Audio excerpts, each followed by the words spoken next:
where we replace our parents, Yeah, our yeah. teachers, our siblings. Girlfriends. I read about a guy, I think in the UK, that he wants to marry his ChatGPT. Or he actually married his ChatGPT because What do you think about that? because it understood him so much more, all the feelings, Yeah, because we're building a society where feelings are the priority number one rather than logic, my friend.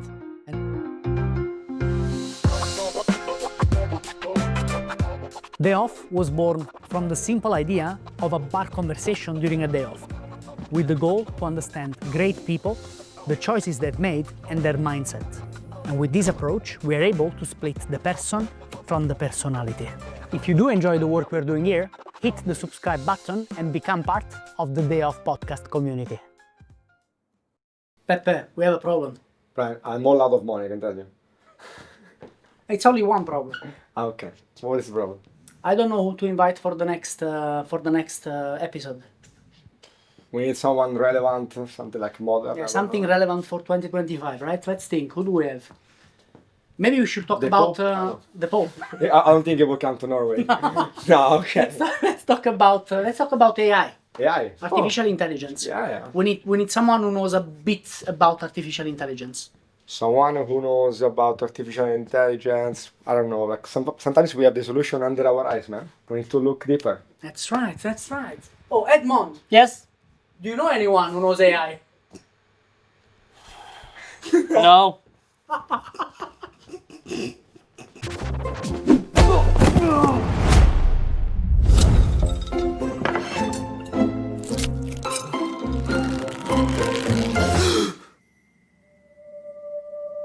Do you miss me?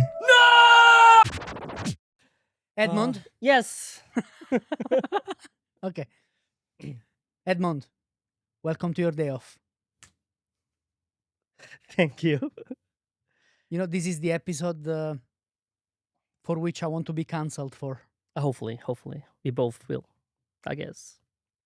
Did anybody ever tell you look like a Chinese pimp? Just you. Only Only you. No, but you mean you as in a You Chinese and... name? No, it's not. This is a really bad start, man. I'm telling you. Did you watch that movie? Did you watch that movie where the guy goes like, "Of course, me, you, it's and Rush you is Hour. me." It's Rush Hour. Rush Hour 2. Yes, exactly. Yes, with Christopher. My name is you, and he's me. Okay, all right. Are you happy? Just now, I mean, Yes. yeah, No, yeah. not in life, right now. Yeah, I'm happy. I'm happy to see you. Happy to see you. Just wait a couple of more minutes. I will. Just give me the time to crack a few jokes, then you won't be happy anymore. It's great to have you, man. Yeah, thank you. You are Yeah. usually behind the camera. Yes, I am, and I'm pleased to be here. Sitting here. Are you usually behind the camera? Yes, I am. I love to be. I mean, in terms of nowadays, more like AI camera. So I'm more like behind the AI camera, sort of say. That's right, AI, and that's Yes. exactly the reason you're here. So, me and Giuseppe, we were looking for someone to talk about something that is very important and very spoken about in the modern Like an days, actuality thing. which is actuality, yes, which is AI, artificial intelligence, and of course we want. Thank you for you reminding what AI stands for. we wanted to talk to someone who really understands AI. Yeah. And we spoke with a couple of people. They couldn't come, so then we came Yeah. to you after. Pleased to be here because yeah. Right. What So you want to know? I want to know. Well, I sort of know everything about you, or most things, really, but Until not, today? Not until today, exactly. Mm. But some of our viewers don't really. So I want to understand who is Edmond Yang. So you have a background in marketing. Mm. You are part owner in one of the best bars in Norway. In the world. Actually, in the world. That's right. Yes. You are part owner of co-founder of the DayOff podcast. Yes, the best podcast on YouTube. Now, you're not originally from Norway, are you? What's your background? Are you Italian? So you notice I'm not from Norway. Yeah, I can So see it. your eyes are You know quite how big. I can see it? No, using your eyes. From your accent. Oh, really? Yeah. Yeah, clear. That's the least Norwegian thing you have, your accent. Where are you originally from? My parents are from Hong Kong, From Hong Kong. China. Right. Yes, and I'm born and raised in Norway. You're born and raised here. But your parents came to Norway when? My father came to Norway when he was 11, and my grandfather, he came in the 30s, 1930s. So your from China. grandfather came here Yes. first. Yes. Okay.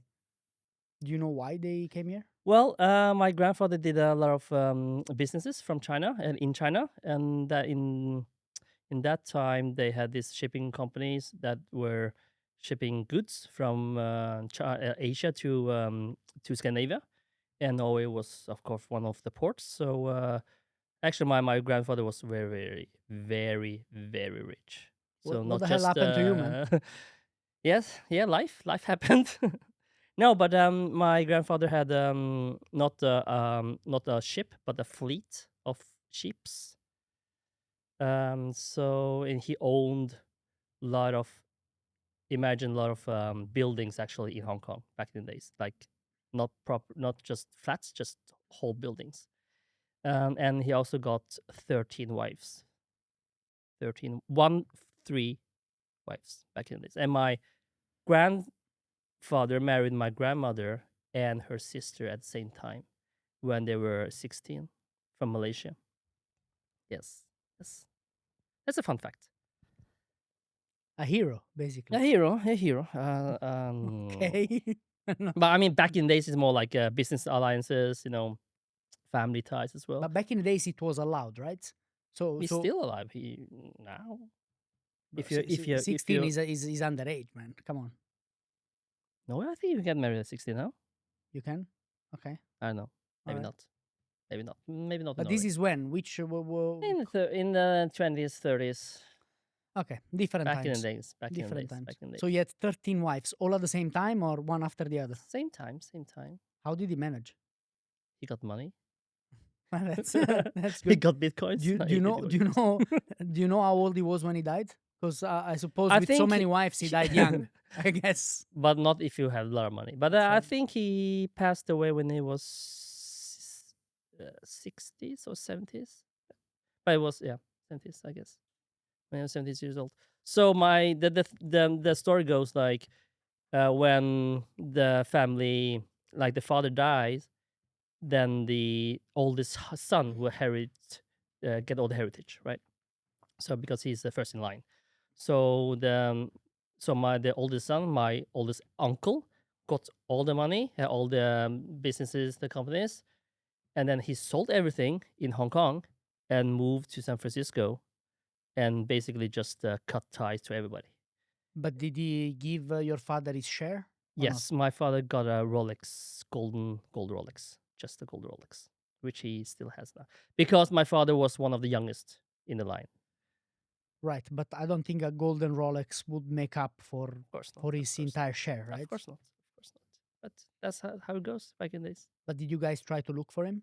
No, nobody. I mean, but then the rumors goes like he gambled everything away and lost all his money, As you do. as you do, As you do. But it was a lot of money in that So time. all of this to say that you didn't grow up in wealth, No, of course not. Of course not. right? And then I wish I had. So your parents or only your father came here at the beginning? My father came here when he was 11, and my and my mother came here when they got married in the 80s, and then moved here in 81. And you were born In 81, 81. yes. So how was it? I'm just curious. How was it to grow up in a country where, well, I'm guessing when you went to school, like elementary school, you were the only one who looked like this. So how did it? Yes. I mean, I was the only one who was.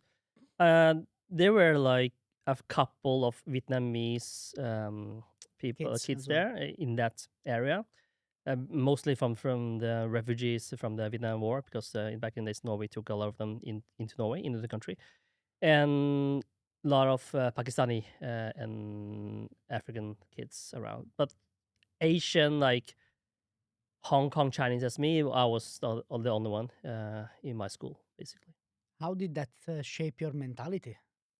Because I mean, was it tough, or maybe you didn't care, or Because when you're a kid, you don't think that much. You just try to fit in, sort of say. But at some point, people don't look at you as I mean, you are no.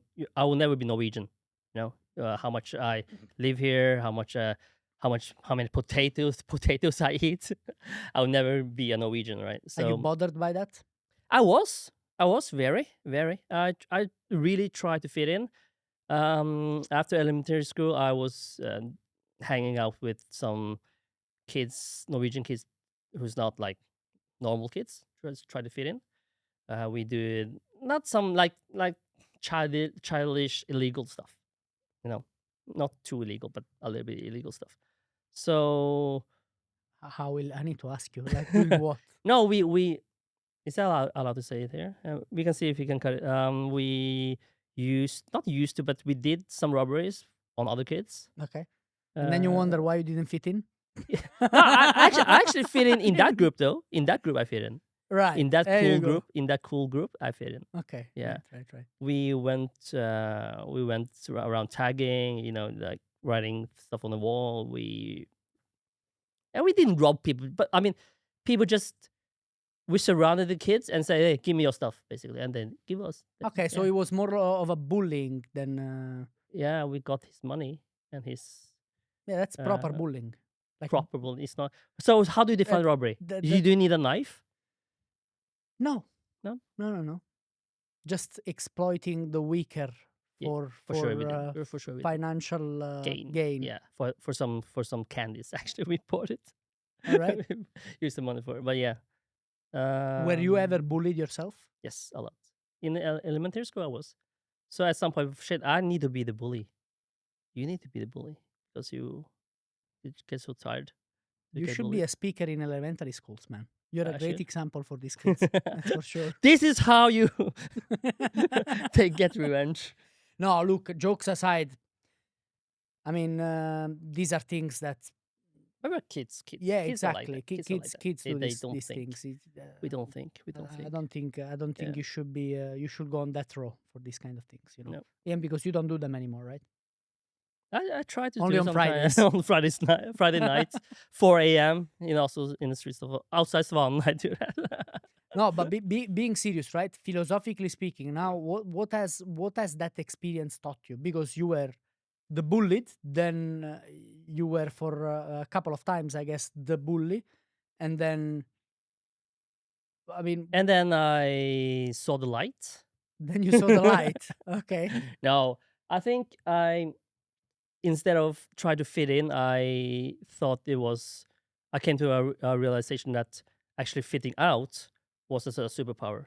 Because fitting in, you would just be one of many. But if you're fitting out, you will be just individuals that have that you can, or sort of say, standing out, right? So how do you stand out? Yes, I can use my cultural background. I can use my knowledge about certain things because I tend to see things more than from one view because you kind of learn that when you're a kid. So it's not from the Norwegian perspective, but it's like multiple cultural perspective as well. Hence why you work with a camera today, and well, then you evolved with a computer because you see things from different angles. Isn't that interesting? No. Yeah, that was smart. That was smart. And now with AI, I can see indefinite angles. Indefinite, it's impossible because there are definite angles, aren't there? Um, Yeah. you so when you finished school, you studied marketing, right? Actually, I've been a freelance designer for since I was 17 or 18. So I used to work with a lot of CD covers. I mean, for Norwegian artists, music artists. Yeah, that was around 2000, 2001, 2002. I think I made the major, maybe 70 or 80% of the major Norwegian artists see the artwork cover here. You know, see, but did you study that? No, never. See, that's strange to me because you would agree with me that there is a sort of a cliche, if I can call it like that, kids born from Chinese or Asian parents, the parents always push you to go to university, study, become a doctor, or Lawyer, that's the cliche, lawyer. restaurant. Did they restaurant push you? No, never. So they weren't typical Chinese. Of course not. My father today, but he's retired though. But he used to be fortune teller. Now for the past 40 plus years now. So we are definitely not a typical Chinese family. What about your And mom? she was she worked at this hotel in the kitchen for manager buffet Right. what do you Buffet call it? manager, Breakfast breakfast manager. Okay. for many years.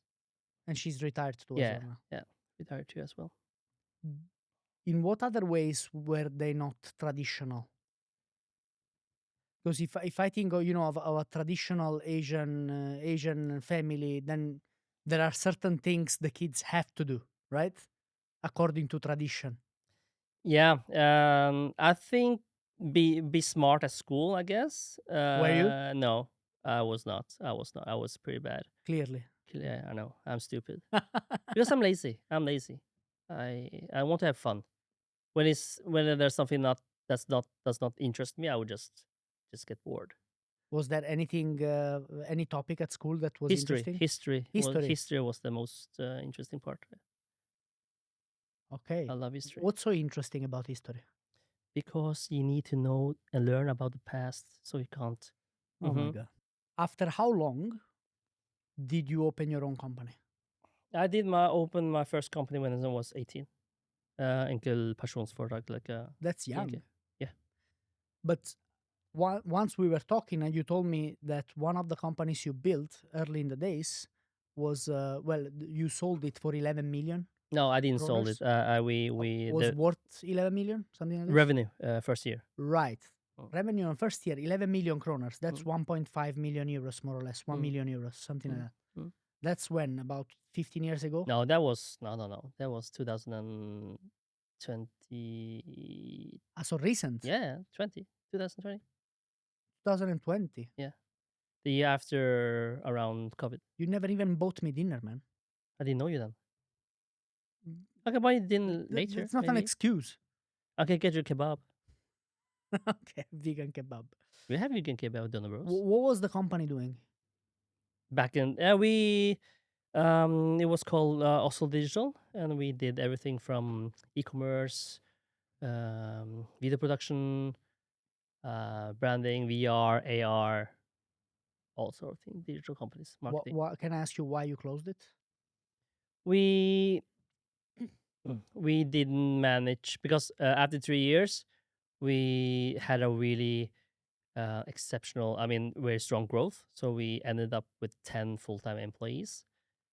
That was really hard to get enough money, enough capital and enough jobs because the market was bad, and we just had to close it. And we tried to sell it to some major companies, but they didn't want it.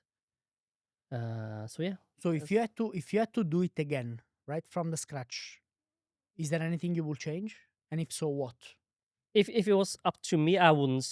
If I need to start one, I would probably not change too much. But life is everything is a gamble. Everything is a risk, right? So we had at one point we could turn the table around at many points actually, but it was just we didn't have the right timing, the right people, the right.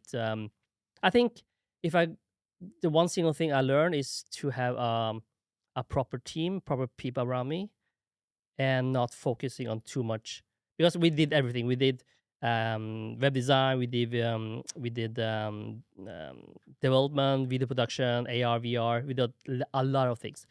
So if I would change one thing, will be focusing on one major field instead of a lot of things. It's like a restaurant, right? So if you go to a restaurant that serves everything, it's shit. Yeah. So I would rather be one dish restaurant instead. Would you? Good luck with that. But would you rather have hired less people, perhaps? I think if you hire the right people, also, I mean, in that same amount, it will be much better. But Define right. competency and the personality, building a team, a correct team that is in harmony, that is in everybody can participate, everybody is what do you call it? Everybody can have something to contribute and also feel they're contributing, because at some point there were like we there are too many some of the employee were like too different in knowledge and competency and experience, and that's what's kind of hard to manage for me. And to be honest, I'm a very creative person. I don't like managing people. I hate people. So I hate people. Nice. So Please look in the camera again and I say, do. I hate people. what is it about people that you dislike? I just love myself more. No, come on. Okay, No, I mean, it's not that I dislike people. It's challenging. And I'm for sure an introvert. So people feeds. You know, that's a very Norwegian feature. I know. I am very Norwegian, as I stated before. Yeah, sure you are. Okay. So I mean, the point I was saying is to it's also very interesting, because everybody learn and get managed different way, right? So people come into the class, you will need to read them, and how can they? Okay, do you need to punch them in the face in order for them to listen, or you need to just talk to them, or how to talk to them? So everybody learns and communicate in different ways, right? So that's sort of interesting, but it's not that it's not something I have a passion for. Hence why you're much more into things rather than people. You're much more into technology. I like technology because I'm lazy, because I want to do things more efficiently, more. You know, the best Italian motto is minimum effort, maximum satisfaction. Exactly. What about relationships? Because another cliche, going back to what I was saying before, so we can close this chapter for real, forever. Hopefully, Forever, never bring forever. it up again. Another cliche is that, again, Asian parents want you to get married at an early age. Did your Nothing parents like ever that. push you for that? No. Nothing. And I could do whatever I want. I can hang out with whoever I want to at some point. Yeah. But they never, not it's not that they didn't care, but there's just no question about it. You know, I'm going to introduce another topic now, which I think is a very interesting paradox, actually, about your life, which is, well, you stated you are an introvert yourself. You consider yourself an introvert, and yet you have generated millions of views with your videos. But And- I'm still in my little bubble, my little phone. Yeah, but you still want to make videos that a lot of people are going to watch, Yes, right? Isn't that a paradox? An interesting one? it is. Yeah, But I don't meet them. I don't meet these people. you don't talk to them. Yeah, I don't talk to them. They talk to me. Well, you also have a community on Instagram. Yes, I have. Actually, we have the biggest AI community in Norway at the moment. 400 people on Discord. I'm not going to ask you this super banal question on how did you get into AI, but Don't. I'm going to ask you, why did you get into AI? That was so smart question. They're so smart. Everybody was asking me how, and you asking me why. So it's Exactly. a great. I ask you why. It's a It's way a to great questions I never heard about. you know, in a martini you switch one ingredient, you make a different drink. You know? So, that's what's up. That's what's up. For me, I love to say I work in a space between design, visual communication, and technology. So technology is whatever that benefits me in my daily workflow and work. Before it was, of course, the websites and web production, all those kind of things, because I was probably one of the first also in commercially did a lot of websites in Norway, in Oslo, and I was hired by major companies to do a lot of, say, I don't know if you remember the Facebook pages before. Like on Facebook, you can have like these Facebook pages which you can hack and install like websites into the Facebook pages. Yeah. So you can have a community, you can have animations. It was really customizable, but you need to know how. All right. So I did for Nike, Norway, did a lot of major brands because nobody know how to make those, right? Because I was kind of a nerd and geeky. So I'm really persistent because I would rather not sleep until I find a solution or find how it works. So I would just keep on going. So that is also into AI because AI is using AI. It was just a natural way to use that when it just came. I was in Mid-Journey alpha tests when it was closed. I tried before because they have like a private group for testing the Mid-Journey part. And yeah, this was actually in 2022, just before we closed down the company. So after I closed down the company, I had a lot of time. So what I should do now? Well, let's dive into this new technology. So that's why. So it's quite recent, and it didn't take you a very long time to master. I wouldn't say master. I think you will need a certain personality to be resilient, to be adaptive, to be willing to try new things, basically. And that's, say, skill set I have from before, and that skill set I love to also say to my clients, because sometimes they will just be in a bubble, fixed in their own personal workflow. This is the way I've been doing this for many years. This is only way. I will not change my workflow. So it doesn't matter because nowadays the AI tools are getting so fast. You get new tools maybe even every week. So even though you're starting today with AI tools, you wouldn't get that far ahead of me. Almost, I wouldn't say I have like 3 years more experience than you if you start today. So you can easily. So there is an advantage to anybody who is willing to put in the work, Yes. even starting today. Yes, even starting today. So what will be the other qualities you need? You need to be adaptive. You need to be resilient. You need to know, say, how the AI works, because it's not a magic button. There's no magic button. You still need a lot of human touch in it. And yeah, I guess that's the way into the next topic. Is it? Thanks for guiding me. Well, you're welcome. I'm trying. Thanks to help me, guide you.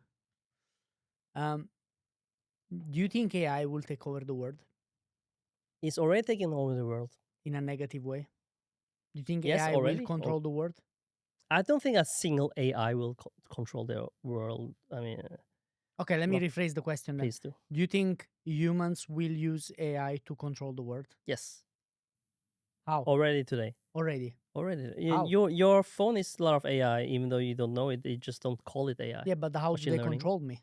Because from your phone they can gather data. They will control it in the sense of feeding you the right information at the right time, based on what you are interested in to see, based on your algorithm, based on all your personality, not personality, all your digital footprints, I would say. Based on my algorithm. Yes. Yes. Or are you Actually, concerned? I'm concerned. I'm more concerned and scared. I'm concerned because it's like fire. You can do with good hands, or if it leads to bad hands, it's a destructive tool. As anything else. I remember some time ago you were telling me about deepfakes. What is a deepfake exactly? Deepfake, it can be it's a global term in order to use. Let me rephrase.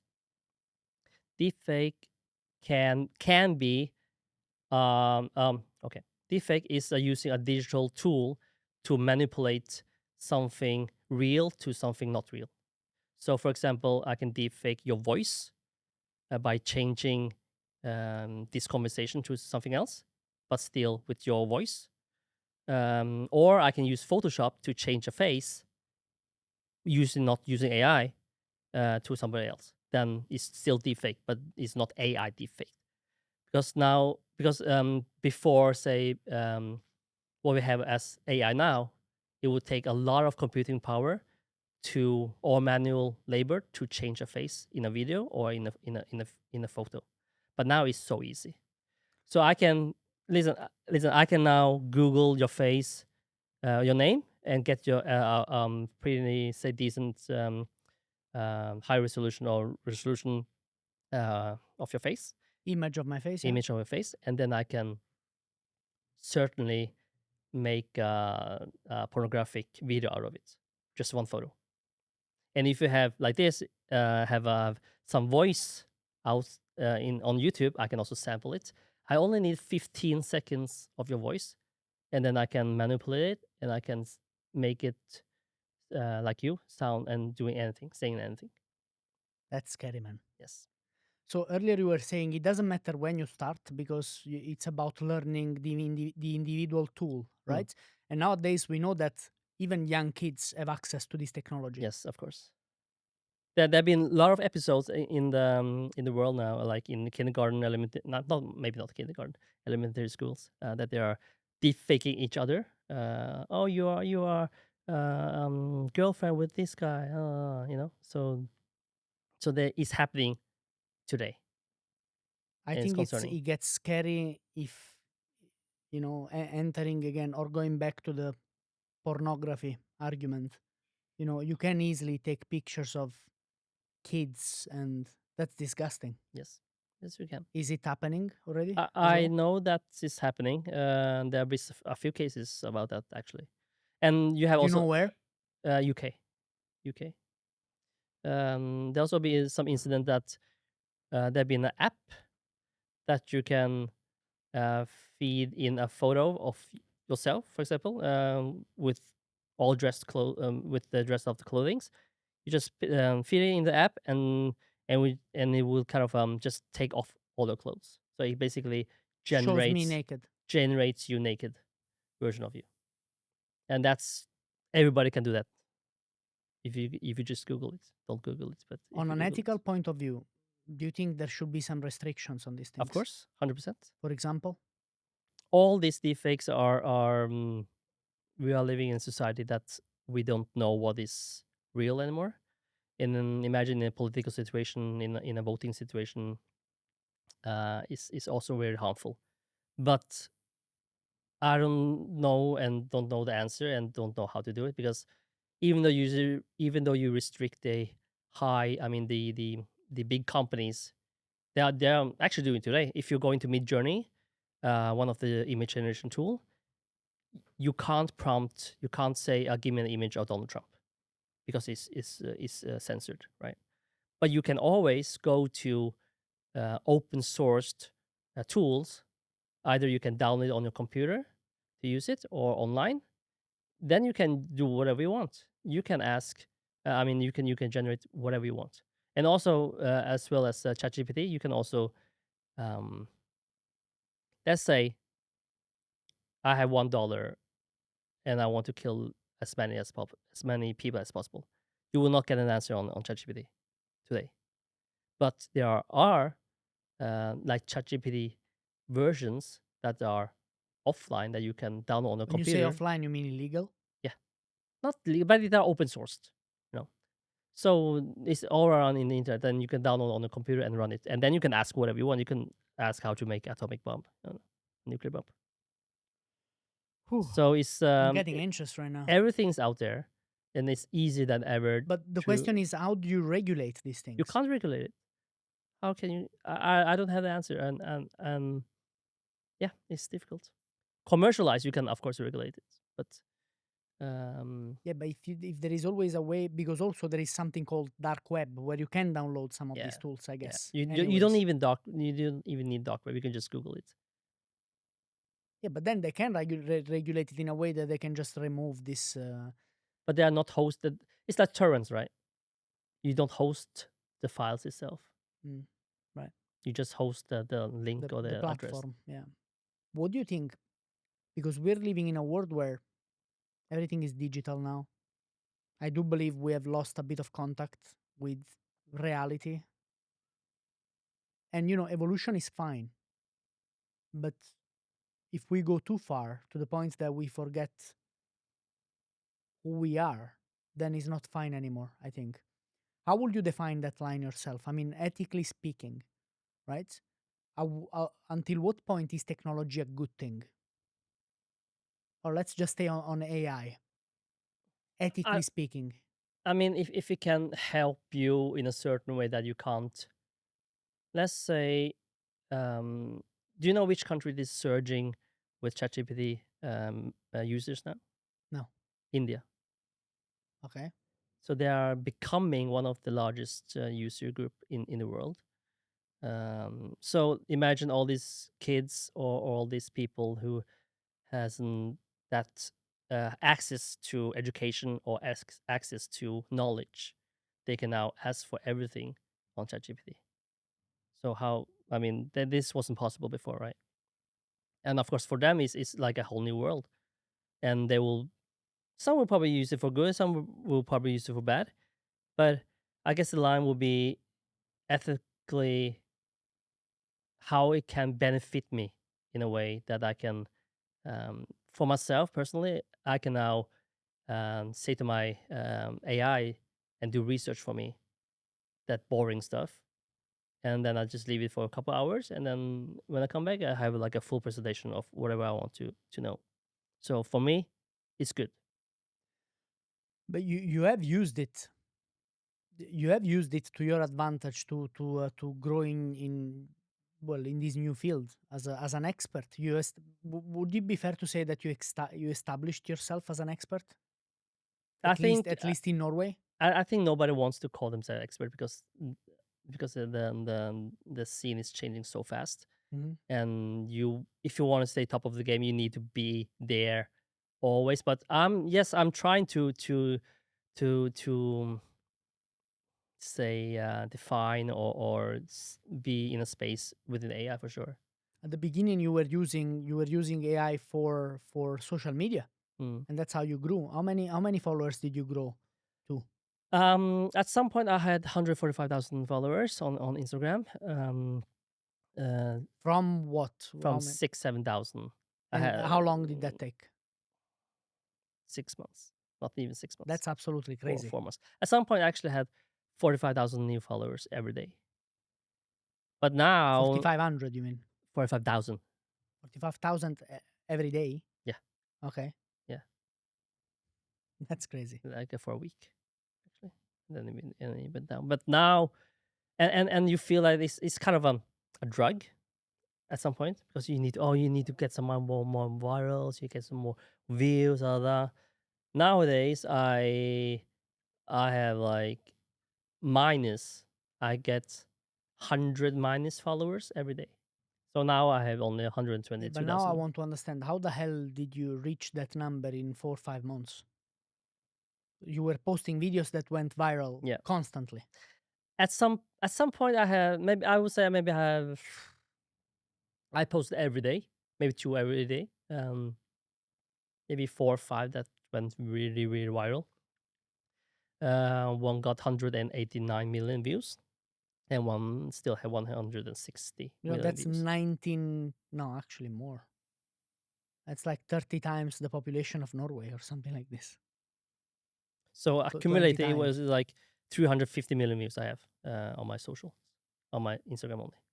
And if you accumulate the time, because each video is about 10 or 15 seconds, so I've been wasting the humanity 100 years, 120 years amount.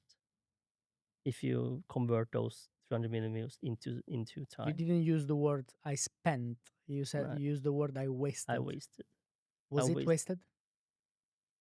I don't think you get so much out of it after been seeing those. But it was funny. No, it was but I funny. think this allowed you to establish yourself. Yes, it did. And I got very viral. And you got a lot of work from it, Yes, didn't you? yes, yes, yes. I Yeah, remember there was a video, which I was in Italy and I was watching the news, and your video came up actually on the news. Mm. That when they were talking about AI, and it was this video with Elon Musk boxing Yeah. or MMA fight or Yeah. whatever that was against who was it? Mark Zuckerberg. Yeah, Yeah. Zuckerberg, Yeah. exactly. So that went super viral, and I saw it on the news in Italy. I was like, yeah, I know this guy.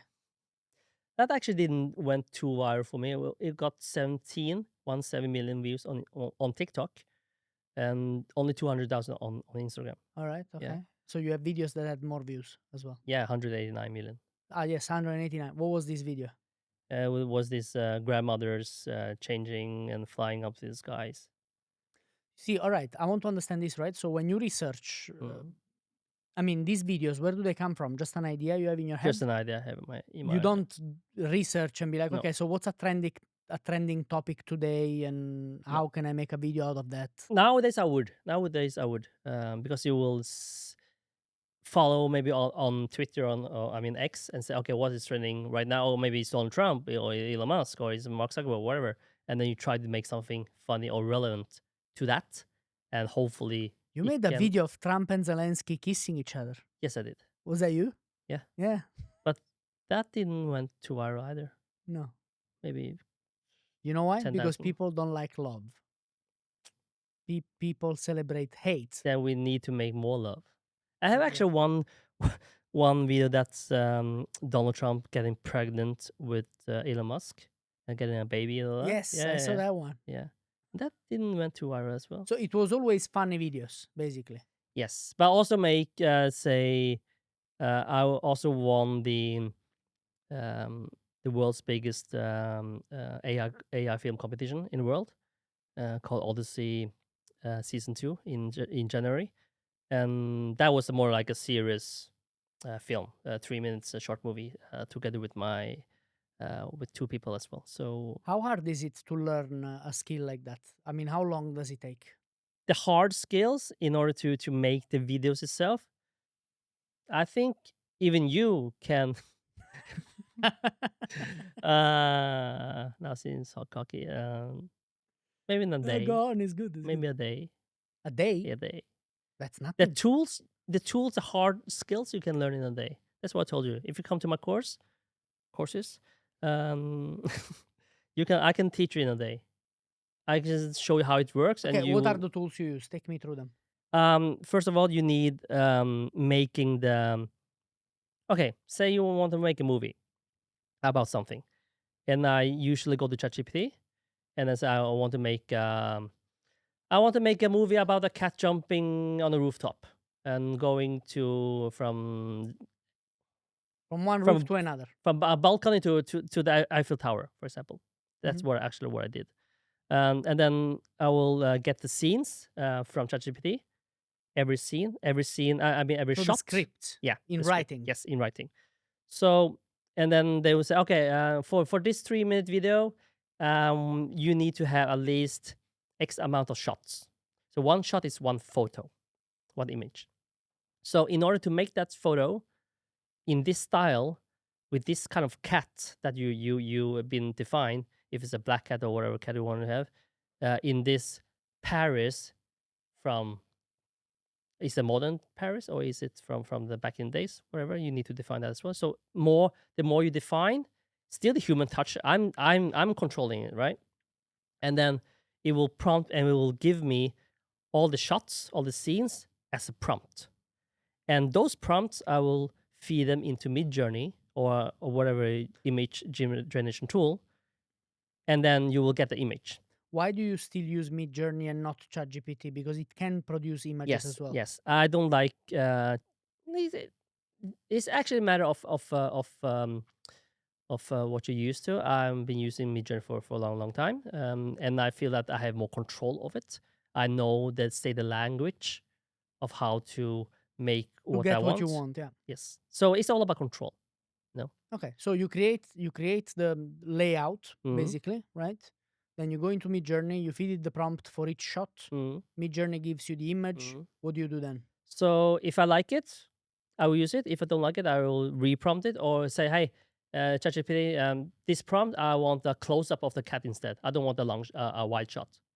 And then it will make me a close-up and then feedback to Midjourney. And let's try.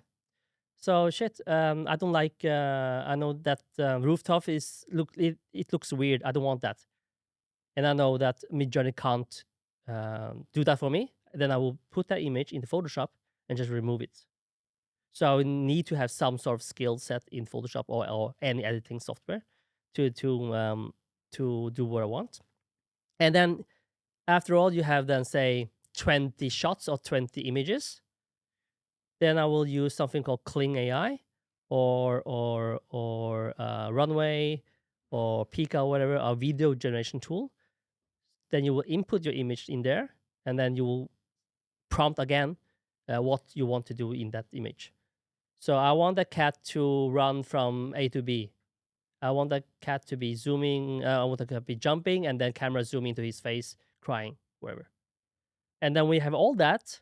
I will then put it into a video editing software like Premiere, After Effects, or CapCut, whatever. Right, because before you go into the video editing software, then you generated short videos, basically moving images. Yes. Right, and shot then by you just shot by shot. shot by shot, and then you just put these videos, short videos together. Yes. That's what you do, Yes. essentially. Yes. So each shot still today is either 5 or 10 seconds. You can't.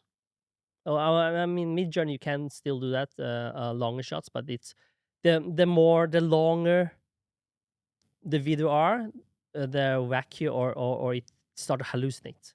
It start to be bad quality. It starts to do something on its own. So every shot is still 5 or 10 seconds.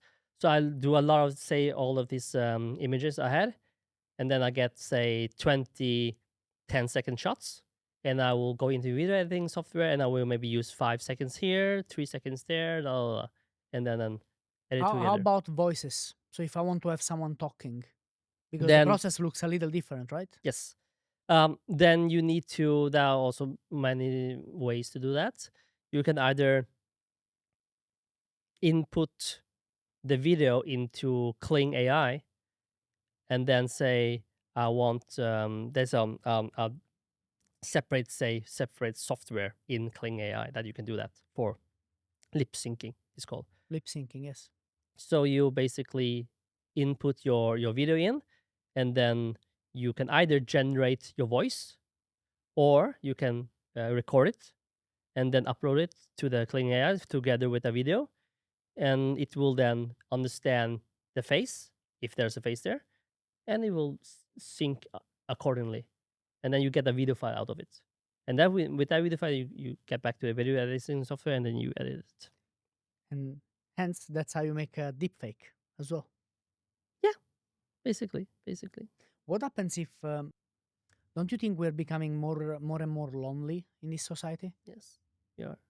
Because all of a sudden we are always in front of a screen Yes. and But less with people. but don't you think there always be a counter movement of anything? Yes, 100%. So I've seen like History teaches us that, huh? Yes, exactly. That's why you need to know history. Like the Gen Z now, they rather, I just read it today, rather go to nightly party clubbing and drinking. They will be going day clubbing with espressos and drinking coffee. So that's the new trend. So the opposite. But that's still with people. Still with people. So that's fine. It is. But also, let's say Not if you own a cocktail bar, that's not fine. But, in terms of social... Maybe we should open a coffee shop instead. Yeah. Yeah. In which country? It was in Korea.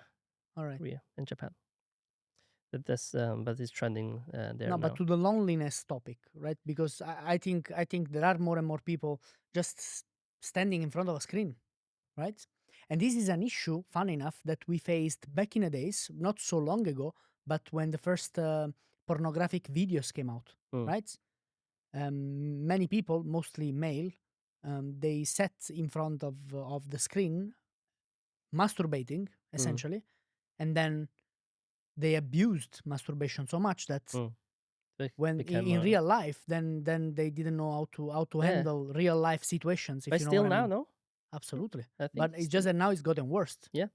because even more easier accessible. So don't you think exactly, right? So don't you think it's going to get just worse and worse and worse with time? Yes, I think so. But Where are again, we gonna end up? but again, There will be a counter movement. yeah. Hopefully the kids that are coming up now, growing up nowadays, will say, "Oh shit, we are so tired of this screen thing. We have been growing up with this so many years now. I want to do something else." Hopefully, You see, but that's interesting, Edmond. You know why? Because don't you think we are building a society which gives us all the tools to basically have a tailor-made life? Mhm.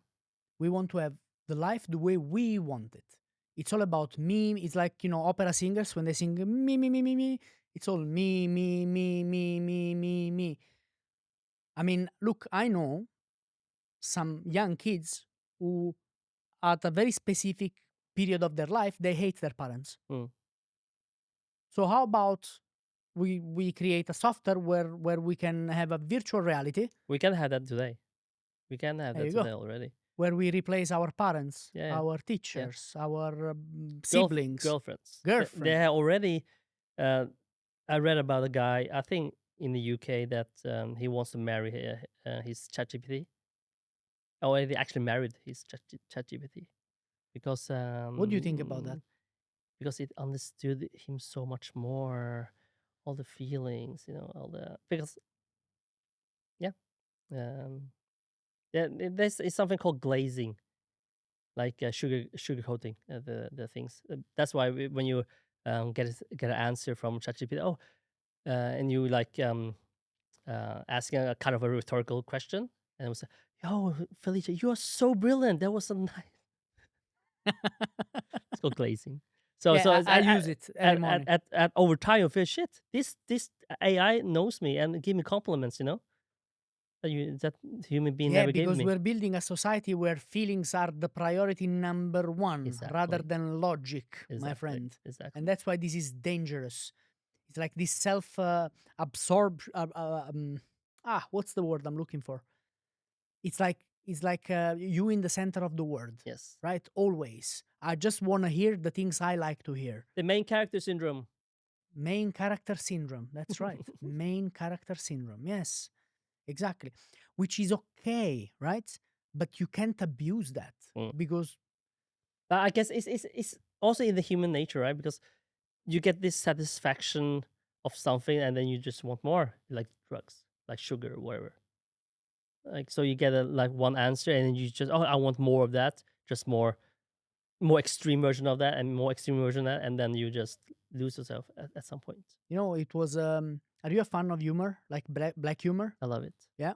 I love Ricky Gervais. Exactly. So that's what I'm going to talk about now. There was Ricky Gervais. He once said, I think you know about this. He said, "How arrogant do you have to be to think you can go through life without getting offended? Mm. How arrogant you think that means that if you put your feelings in the center of the world, then Completely how true. arrogant are Completely you? true. And what kind of society are we going to build?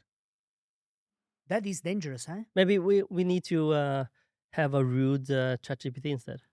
That's right. Yeah, That's right. that's right. I can't imagine a world where a 15 years old kid is able to say, you know what, I'm going to prompt ChatGPT to build a virtual reality for me. I'm going to use this other platform to create it for me, so I don't have to go to school. So I can have a virtual teacher who who can teach me just the things I want, the way I want them, with the pace I want, with the tone I like. And then I'm going to do the same with my parents. But imagine if you don't have any parents. Imagine if you don't have access to that knowledge or schools. Then it could be so you're trying to say it could be a good thing as Mhm. well. Well, could it, Edmond? I don't know.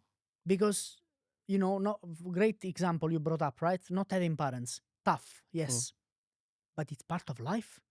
Billions of kids before you have been in that situation, right?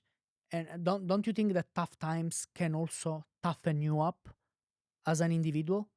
not in this not in this society, I guess.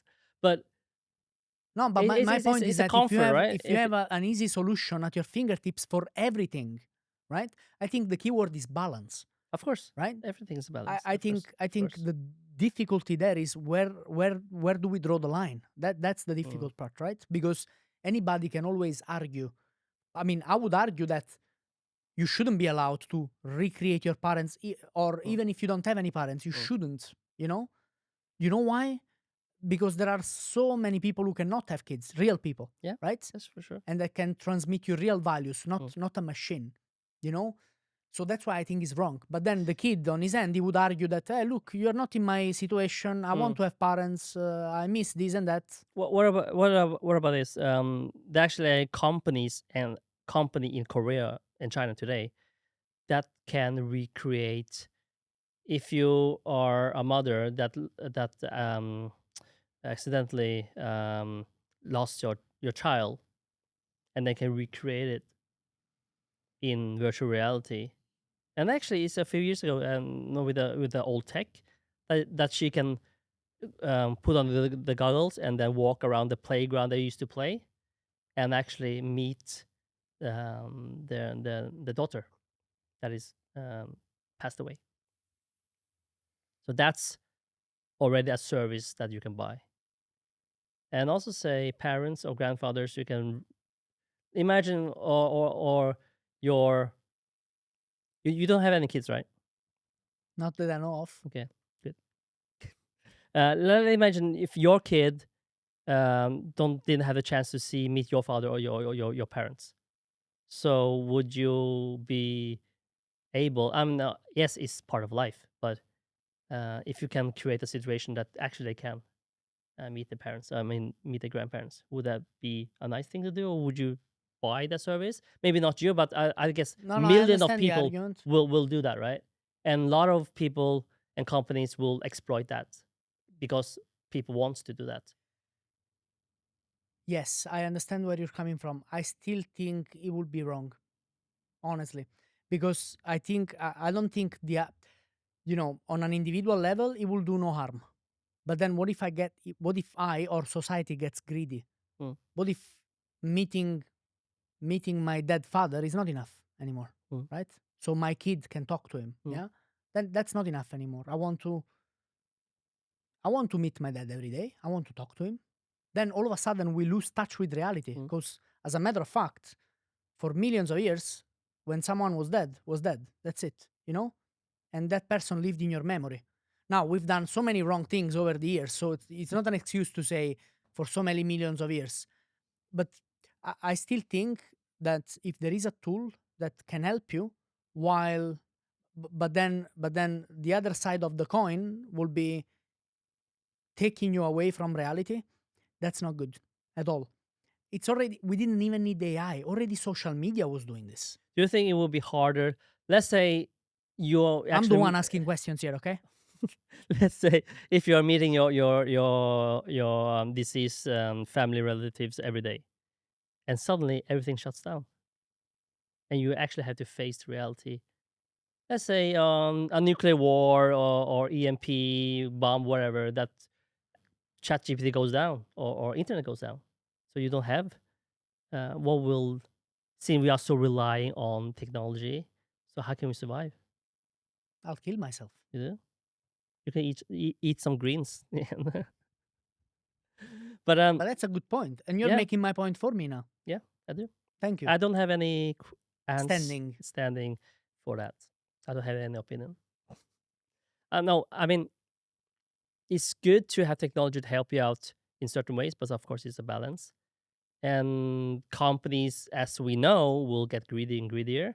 They have competitions. They will be making new features. It's not just your father. Okay, we have all your relatives, all your ancestors, and then we can put them in a humanoid robot that can walk around. Oh, we can print out skin of him, put on this humanoid robot, right? You see, and suddenly I don't know, maybe I might be crazy, but for example, if there was the same feature, not with close relatives, but with ancestors, that I could probably do. Why?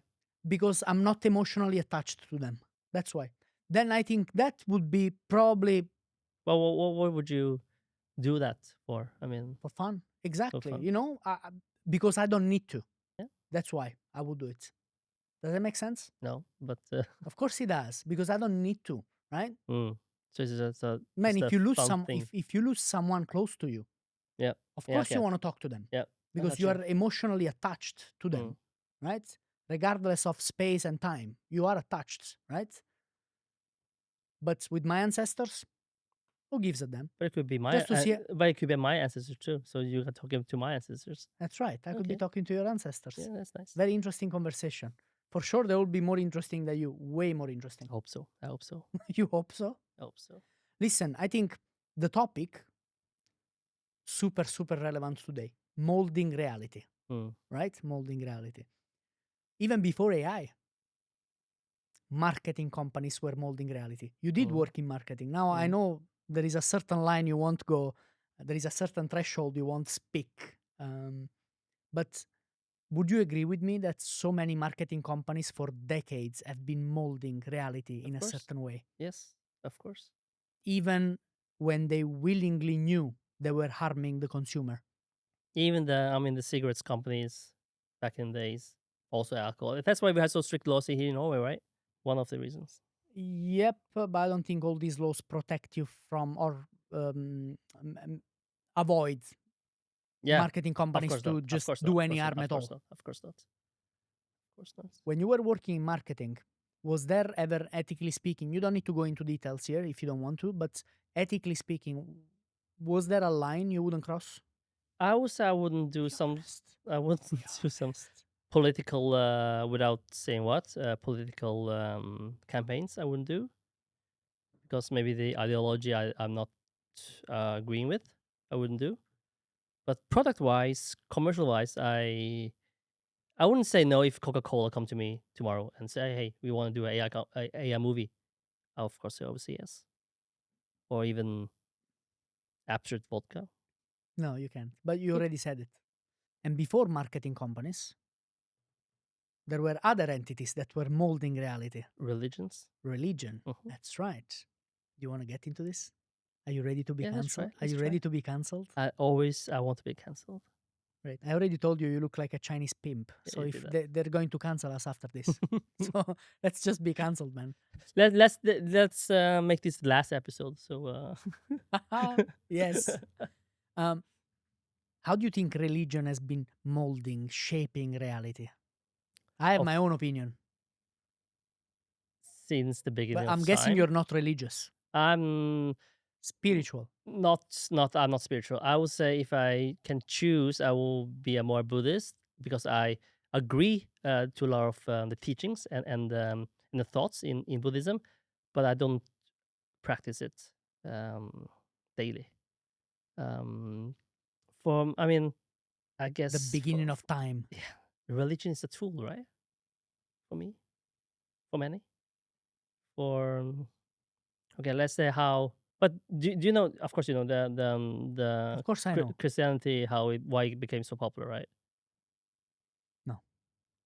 Because it was that they actually kind of commercialize it and make it accessible for everybody. Hey, it's the best marketing company ever. Because before that was Judaism, right? So it was just for a fraction of people, and they were high above, in those certain area, and then hey, let's open for everybody,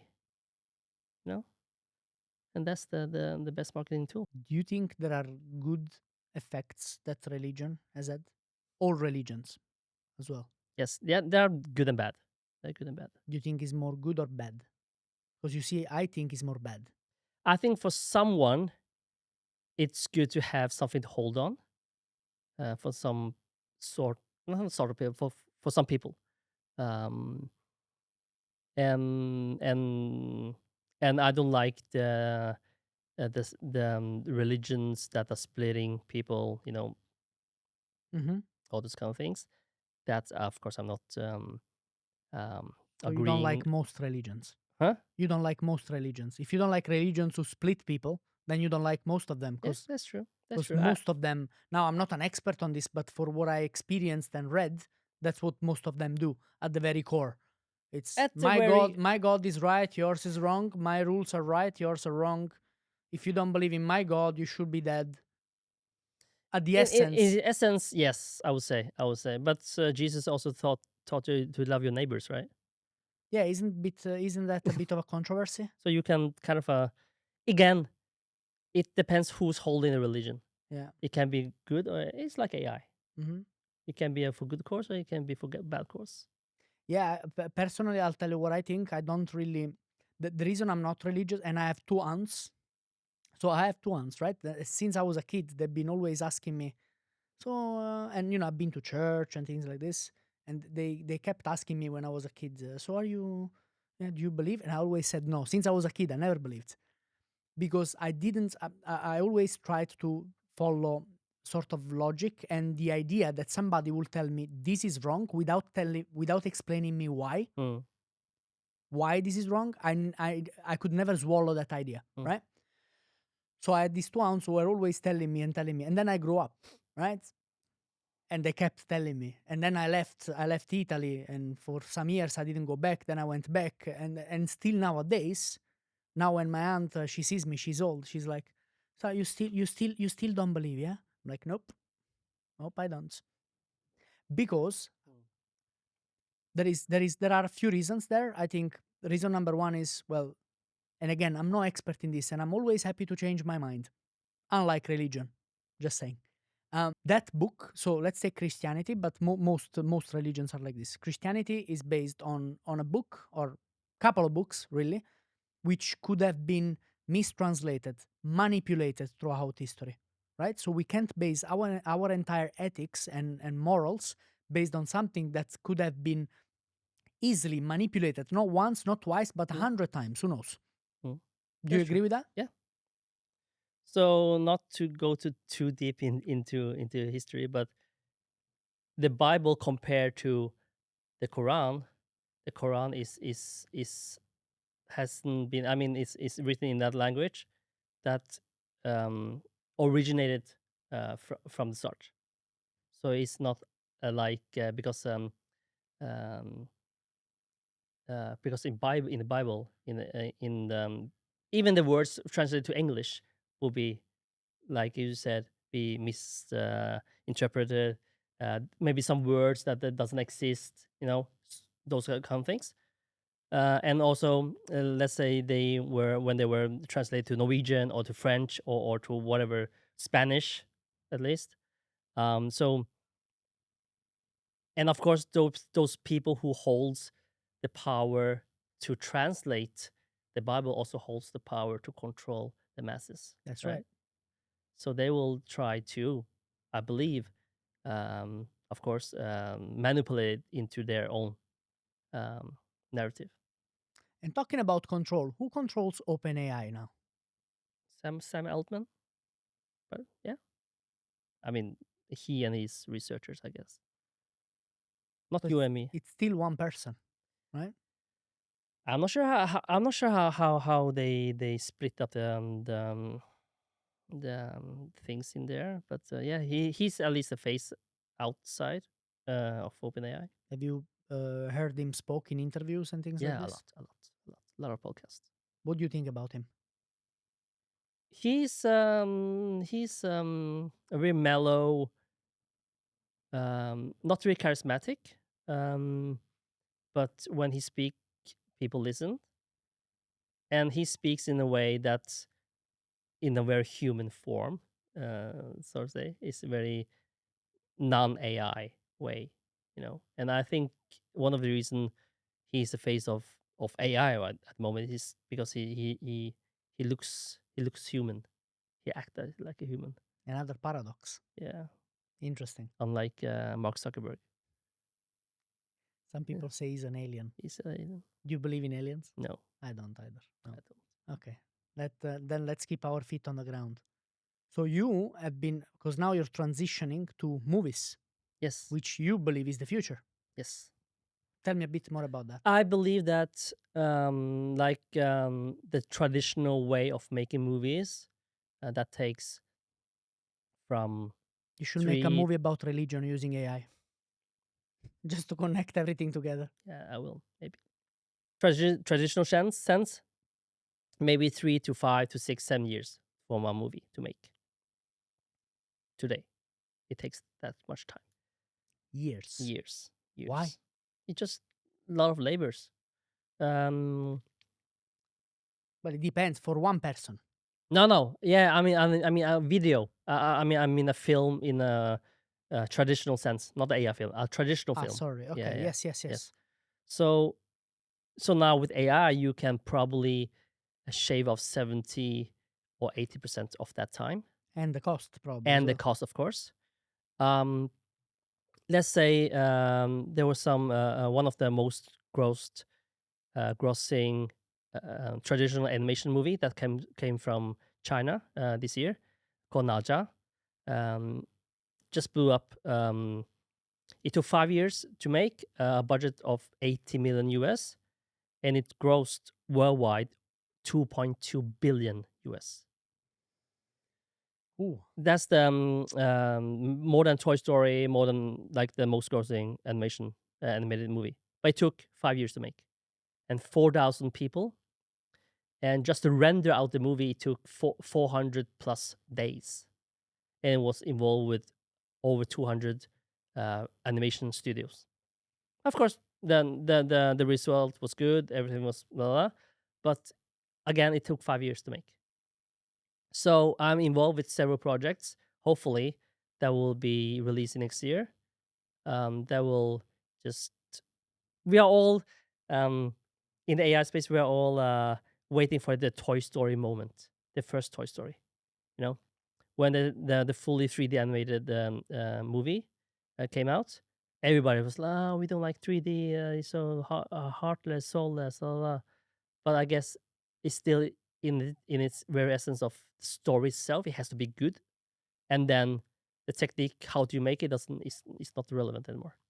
Of course, it has to be looking nice, you know. But even James Cameron's came out and said he's actually invested in a lot of AI companies now, and he said that instead of using a lot of many years for good stories to come out, like what he did with Avatar 2, because the technology wasn't there, and it took I don't know how many years. It took him 10, 15 years. You could have done it in a week. Not Just a week, the story. but Just the yes, story. Yes. So now, imagine how many good stories coming out now for people like you or anybody who has a story to tell. Anybody can make a film now. So it's based on the story itself. All right. Okay. I have a difficult question to ask you here because the value of something is directly correlated with its availability or scarcity. Mm. Make sense? Mm. You know, if you think about gold, it is so priced because there is scarcity of it. It's not an unlimited resource, it's a limited resource. Make sense? And back in the days, for example, even for you, I'm guessing, back in the days, so now you can watch movies everywhere at any time. Back in the days, it wasn't like this, right? You had to go rent a DVD. If the shop where you rented the DVDs had that particular movie, you had to wait for it. And so when, you know, so you knew there was a movie coming out in 2 months and you were looking forward to it. Nowadays, we have removed that because we have everything available. Again, isn't what is going to happen going to make movies produced by AI less valuable in the eyes of the people consuming them? Yes, and I would say it comes to different, maybe 3 types or at least 2 types of different content. You will have this shitty content that everybody can make. You have already that like 1 minute series. Have you heard about it? No. It's blowing up in China. It's been blowing up in China for many years, and now it's blowing up in the West. It's 1 minute trash content, like a movie, with very huge cliffhanger. So it's 60 seconds episodes, and there are like 200 episodes. Okay. So every day you will get maybe 3 episodes available for your subscription for free. But if you want the 4th one, you have to pay. You have to wait, or you have to wait tomorrow, or you can buy credits with unlimited of views, for example. So those kind of content, like trashy, is nothing. It's like, oh, you is one of the episodes. It starts with a woman waking up in this rich man's house bed. Oh, where am I? And then she runs down the house and she meets this maid. Oh, good day, good morning, Jessica, whatever. Have a great night. And she doesn't remember anything, and she just run out of the house. Stop. Okay. That's one episode. All right. Right. So for many, they will like to watch more of it, and this will become more and more generated by AI, and it will also be generated these movies based on your preferences. Customized and personal content will be a thing soon. With that said, you have that trashy AI content, video content, because it would just get flooded on YouTube. Already now there are more AI generated photos online than real photos. If you go to Pinterest now, that used to be a lot of good inspirational things that you can see. Everything is flooded with AI stuff. It's really, really, really bad. But back on the videos and film, you will then have those small scars, the scarcity of young filmmakers or filmmakers that have a really, really good storytelling skills, and they will use the AI in a proper way, and they will use AI in a way that doesn't take 5 years to make a movie. Yeah, but don't you think big corporations will always win? Because let's Of say there course. is one guy who will create this one movie, a young filmmaker, But hungry for but success. that movie has to be good as well in order for you to Yeah, but watch. don't you think the more money you have, the more chances you have to make the movie good? Because you can hire No, better no, no, professionals, no, more. no. I don't think so. No. I Okay. think still the story has to be good in order to watch it. You have a lot of blockbusters movie with famous actors that's a shit. True. You have a lot of movies that is bad because the story isn't good enough, but because the story is weak. So I believe that still the story. That's why I'm also trying to learn traditional filmmaking myself now, because I believe that that's a part of this hard skills to know about the tools. You need to have also the soft skills, the skills to do a proper storytelling. How many movies are you working currently at the moment? Are you working on? I'm working on 2 and pitching on the 3rd. How big is the memory on your computer? We don't need the thing that's the thing now, right? You can actually make a movie on your phone now. You don't need a computer. Okay. How big is the memory on your phone? You don't need that, and actually, You just because do it you're on the online, cloud. on the Yes, cloud. so everybody can make this. Ooh. It's just more convenient making on a computer, but just like more relaxing. Did you? I just so on my new publication, I launched an article recently, which is about AI replacing bartenders' job and if it will happen or not. Will it happen? Not fully, no, because you just can't. Of course, you can get a machine that can make drinks. Mm. There are already some, Mm. but But I don't go to a bar because of the drinks. Yes, of course, but also the human touch, the service, all those things around. the Yeah, empathy, understanding the mood yeah, the guest is in. yeah.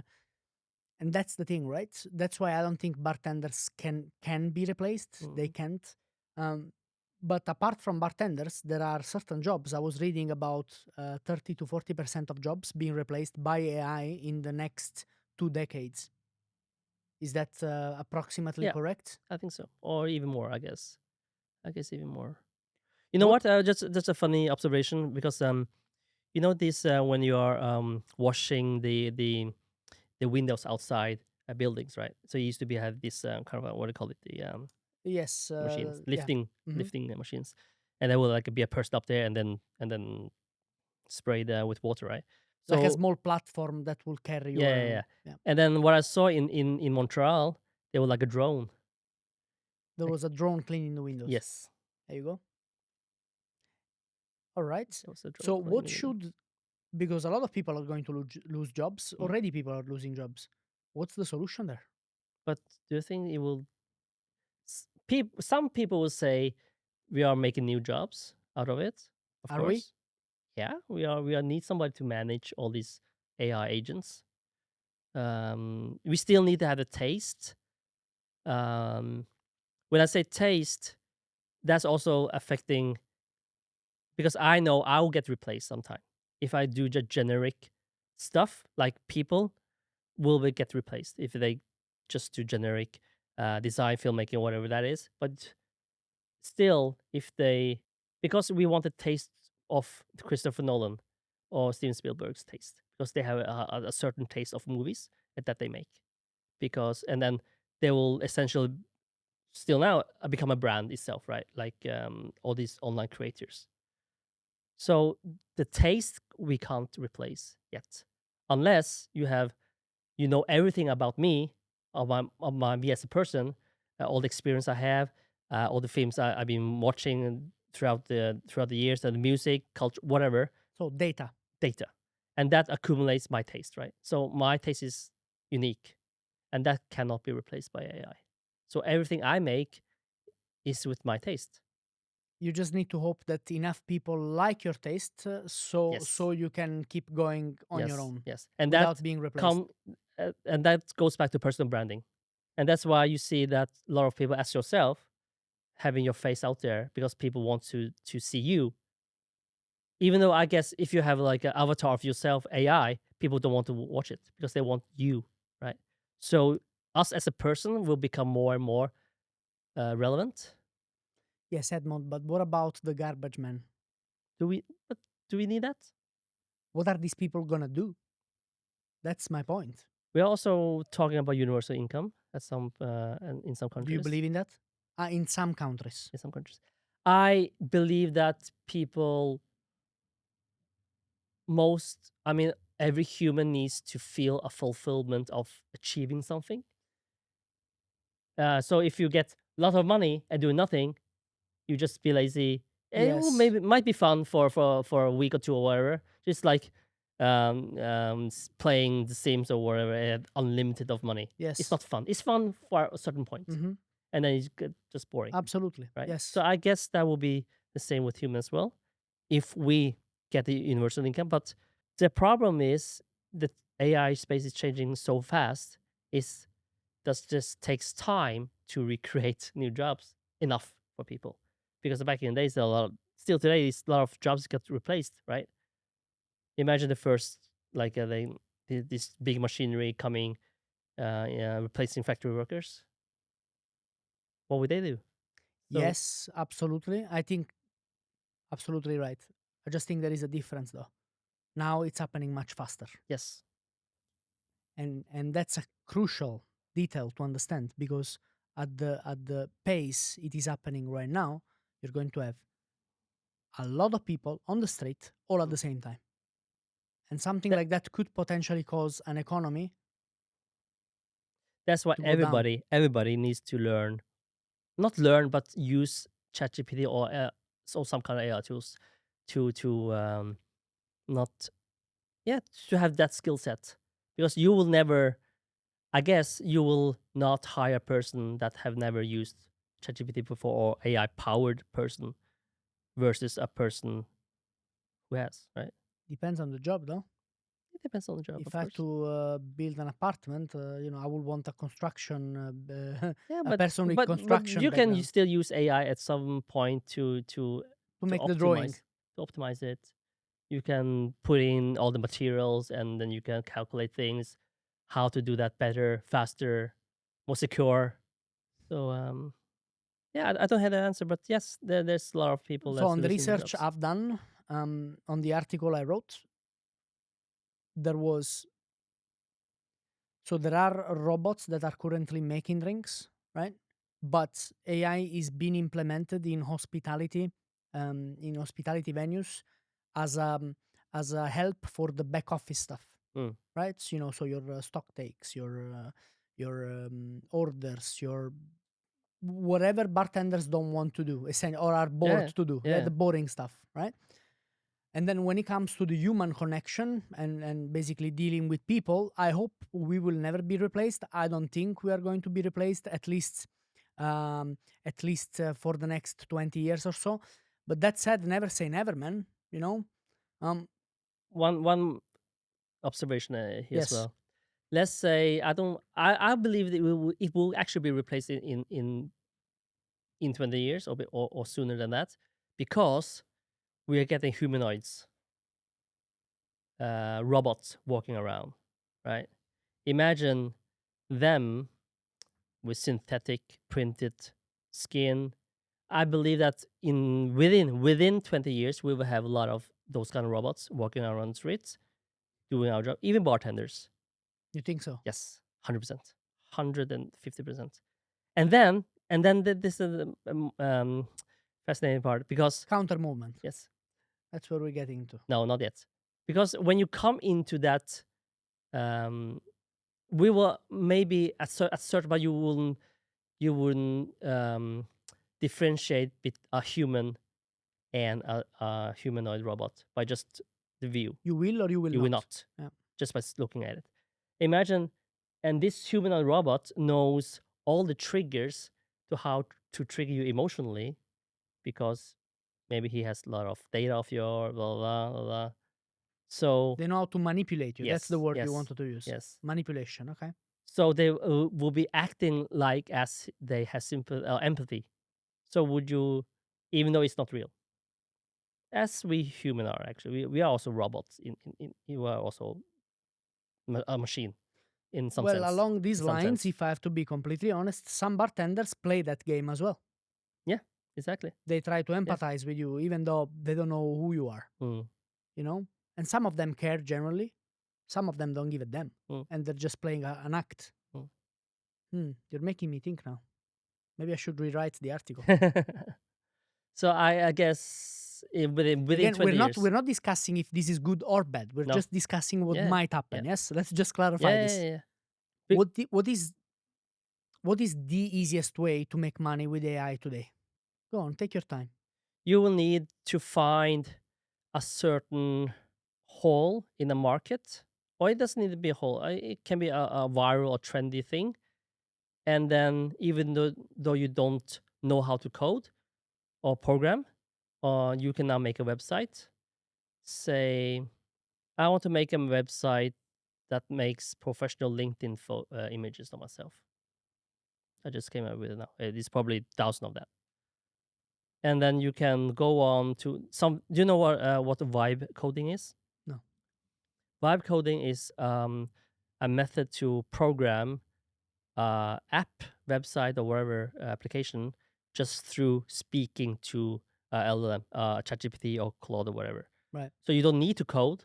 You just tell them, I want a web page that looks like this and this. And it gives you a code that you can use. No, you Not just even actually that. build it for you. Right. You don't need to code. Okay. So that's the difference. Because while you chat, you will see the application on the side. Right. So I want to make it bigger. I want to make it red. Blah, blah, blah, you know. So you can code. You can chat to the system to say, okay, I want website that people can upload their photos, and it will use ChatGPT to change that photo to a professional LinkedIn portrait. Connect with Stripe for payments. So it would make that for you in less than 10 minutes, I guess. I guess because we've been talking mostly on of the negative outcomes, right, or the negative sides to this. But I guess the positives, and which are many, are that the people who are really hungry for success, the people who do want to move on with their lives, they will do it because now there is more opportunity. Yes, Than ever. more than ever, because you as a person can now do so much more than ever. I don't need to have a local development team. I need to pay a traditional wise or a film studio team. I can do that all myself at home. Do you think with the rise of AI made movies, right, and they can be quite realistic as well. But I guess there will be a big part of the market which will focus on movies which are not so realistic, because with AI you can do anything, right? For a relatively little cost compared to what it takes to make it real, right? Yes. If you take all these Fast and Furious movies, yes, they are real. Some scenes were not, right? How they jump and fly with cars and so on. And you could do that with AI. Don't you think that with the advancement of that non-realistic movies made with AI, a big chunk of the population will want to watch more real people documentaries, maybe? Yes. I think documentaries, interviews, behind the scenes stuff with real people will yet not go away, because we For how want long? to 20 Hard to years, tell. 20 years. No, I mean, for personally, I would not like to watch an interview made by AI. It's not interesting, Why? because if I know it's not real, it just don't connect with me at some level. It has to be, or even not say AI, like a 3D model, a 3D CGI, 3D generated, or even a drawed comic, whatever, whichever style. You think most people would agree with that analysis? It doesn't resonate. It doesn't. Yes, I guess it so. doesn't touch me. If they say if you have like one interview with AI person and one not, of course they will choose the one. You think with so, not. yeah? Yes, I guess. No, I know so. Let's go back to reality for a minute. Let's go out of the digital space. Mm. Yeah, we did say a couple of times the importance of keeping your feet on the ground, so you don't lose yourself to the point where you don't know what's real and what's not anymore. Earlier, I asked you if you were a spiritual person, and you said no. But I know you did have some spiritual experiences. Yes, I did. Was there a spiritual experience that was the highlight for you in your life? I was suggested by my uncle in Hong Kong to participate in a retreat in Plum Village, which is south for Bordeaux in France. You should be ashamed of yourself. Hello. In Italy, we have some of those too. No, Go bring some money to Italy, man. Not this one. Not this one. Okay. So Plum Village was founded in France in order to take in refugees from the Vietnam War. Right. And a lot of Buddhist monks came there, and it also open for other kind of people. So it's not really religious. It's all about mindfulness. So it's not like a lot of Buddhist teachings. So when I was there was Jews, there were Christians, there was actually some Muslims as well. But all in all, is about mindfulness. Define mindfulness for me, because that's also very much used nowadays. Yes. This actually, I was there maybe 12 years ago now. I will definitely go back. So mindfulness is, for me, it will be focusing on one thing alone and doing that alone and not anything else. For example, of course, the basic mindfulness practice would be meditating and sitting in say on the ground or wherever, and just focusing on your breath in and out, right? So of course your mind will wander everywhere, but you will going back to the breath, right? So mindfulness can also be washing your clothing, washing dishes. It can be anything, eating, drinking.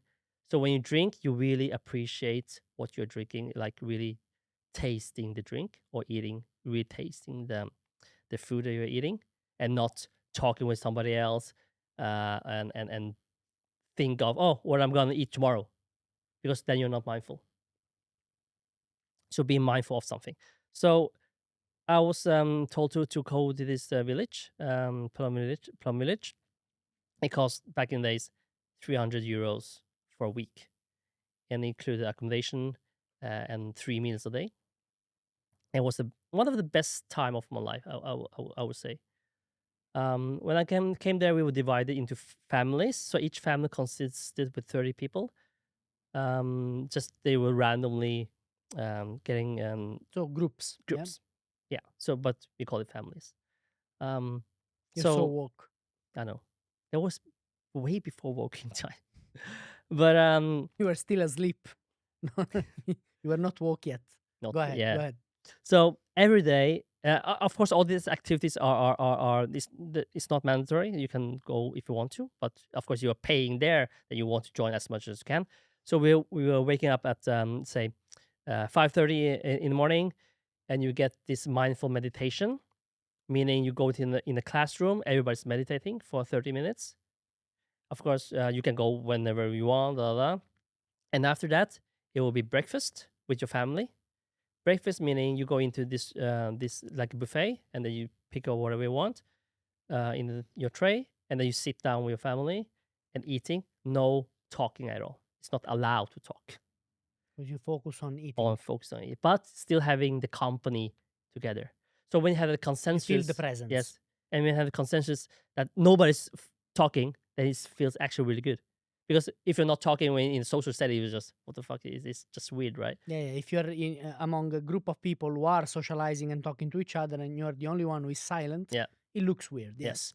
So when you have this consensus that you are just eating and truly try to feel the food, and with the sun, it was very nice. And then after that, it was a little bit chanting, like singing in the group. After that, back to free time. You can go to qigong, you can go to tai chi, whatever. And after that was the lunch. Same, you get your food, sitting in your group eating. After lunch, you can go to the happy village and work happy farm and do farming. So get really in touch with, because the farm, what the food, like the beans we are eating in that place are coming from the farm. So of course, when you are actually plucking the beans from the soil and say, "Hi, is this good or bad? Can we eat it? No, we just rip this off and then it's good."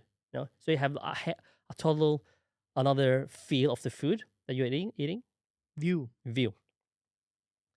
And then you have dinner after that, same thing. After dinner, we have something called family gathering. So we sit in a group and talk, and we have one topic. The first topic now was why did you come here? What inspired you to come here? So I say, okay, I was inspired by my uncle. Come here for having the experience. And then the last day, when we get to know each other very well, just through those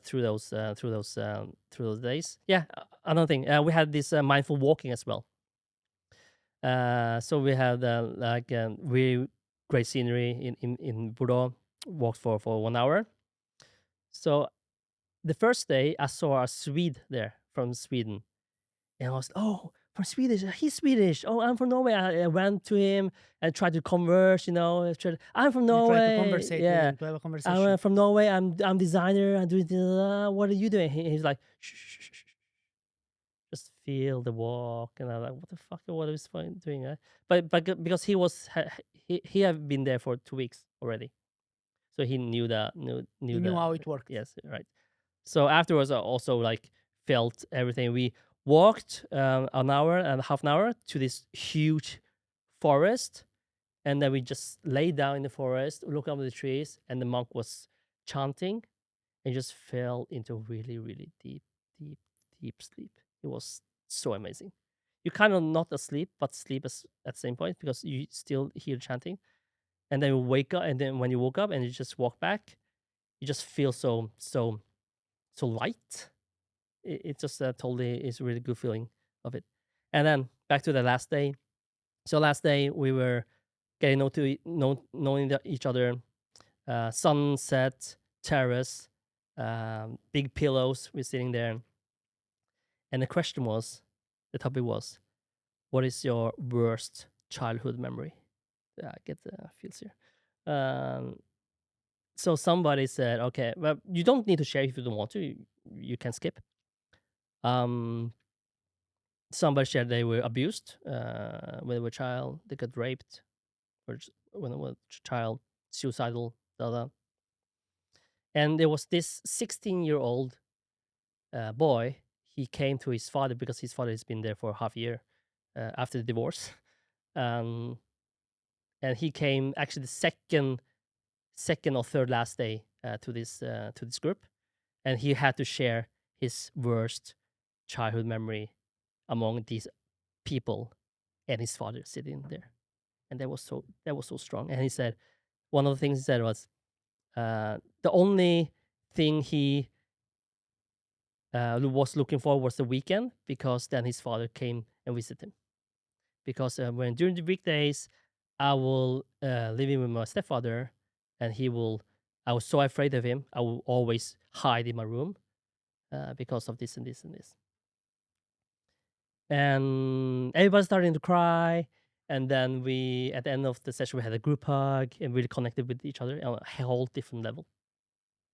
So that's a really, really good experience. I really recommend anybody to just feel that, even just for 3 days.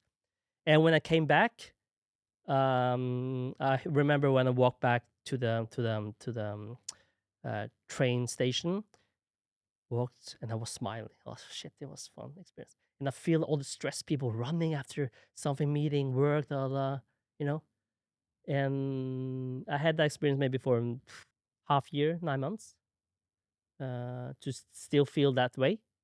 But after that, to continue. I mean, it's just stressful, normal day in Norway. So I really went back to like a normalized, not having that feeling anymore. But I tend to still try to meditate when I can.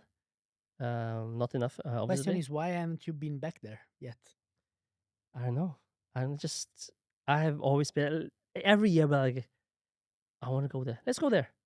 Hands down, the best vegan food ever. The best vegan food. I mean, the soy pudding thing they have, and all the fresh garnish it's so good. It was the best. So I recommend anybody to go there. Plum Village in Let's Bordeaux. go. Let's You go. paying? I can pay. I'm rich. Edmond, this was an absolute pleasure. Likewise. Hope it was interesting for everybody. Not really. No, Well, I was just pretending to be yeah, I know. interested. I know. Of course it was. Otherwise, you wouldn't be sitting here. Or Soft maybe talk, soft talk. you couldn't get any other guests. All right, so- enough with the spirituality. Let's go back to being ourselves and insult each other as soon as the Yes. camera is off. Even when the camera is on, it's okay. Good. Thank you. You're welcome.